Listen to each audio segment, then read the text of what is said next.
Support for today's episode comes from Amazon. Amazon is working toward a carbon free energy future, doing more with less, investing where it matters most, and supporting communities where we operate. Sustainability Soundbites energy coverage is sponsored by Amazon. Visit the link in our show notes to learn more about Amazon's spotlight on energy. Nigeria's energy programs unlock $1.3 billion in investment. More than $1.3 billion in investment commitments are flowing toward Nigeria's distributed renewable energy programs as the country scales mini grids and solar systems around a national grid that still cannot reliably meet demand. The federal government said this week that the Nigeria Electrification Project and its successor, the Distributed Access Through Renewable Energy Scale-Up Program, have collectively unlocked more than $1.3 billion in investment commitments for distributed renewable energy. The figure represents commitments rather than capital already deployed, but it comes alongside a significant expansion of Nigeria's distributed energy ambitions. DARES is a $750 million World Bank-funded initiative designed to use private sector-led distributed generation to provide new or improved electricity access to more than 17.5 million Nigerians. The program targets 465 megawatts of generation, 1,350 mini-grids, and more than 1 million standalone solar systems, reaching approximately 3.24 million households and nearly 237,000 micro, small, and medium-sized enterprises. The targets represent a large increase from the Nigeria Electrification Project that preceded DARES. Nigeria's Rural Electrification Agency reports that NEPEB deployed approximately 94 megawatts of photovoltaic capacity, reached more than 1.1 million households and 7.8 million people, and extended service to about 11,400 MSMEs. DARES targets nearly 5 times NEP's reported PV deployment.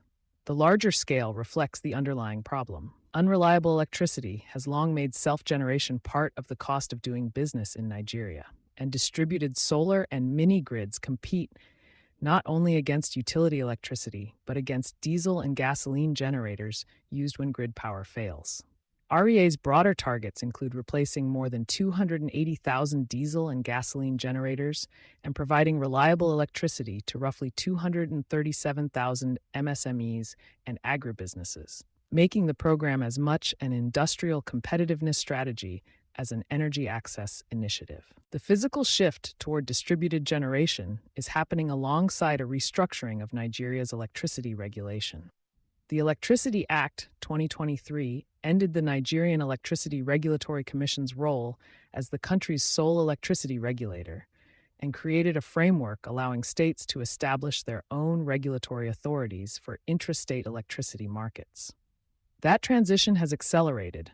As of July, 16 Nigerian states had fully transitioned to state electricity regulation, per NERC. Generation is moving closer to customers through mini-grids and standalone solar, while regulatory authority over intrastate electricity activity moves closer to individual states at the same time, a dual shift that mirrors broader decentralization trends across sub-Saharan Africa. That creates opportunities for developers pursuing embedded generation, but it also introduces a new layer of regulatory diligence. Since investors accustomed to evaluating Nigeria as a single electricity market increasingly need to understand state-level rules alongside the federal framework. The transition is significant enough that Nigeria's Power Ministry established a 9-member interagency committee in July to coordinate federal and state institutions as the decentralized structure develops. The investment figure also needs to be viewed against the kind of development financing that has backed similar regional programs. DARES carries $750 million in World Bank funding, and its development objective is to expand electricity access through private sector-led generation, making development finance a mechanism for creating a larger commercial market instead of simply funding government-owned generation. That makes the $1.3 billion in reported commitments an important measure, but not yet the final test.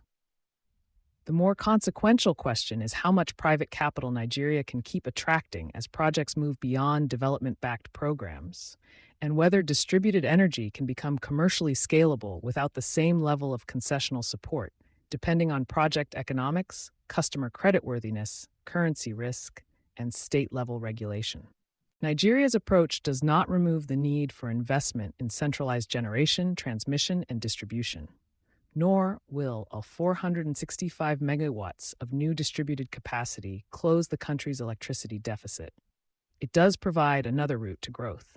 Instead of making businesses wait for the power system to reach them, DARES brings smaller scale generation directly to the load at nearly 5 times the scale NEP already demonstrated. For sponsorship opportunities with Environment and Energy Leader, please reach out to a member of our team.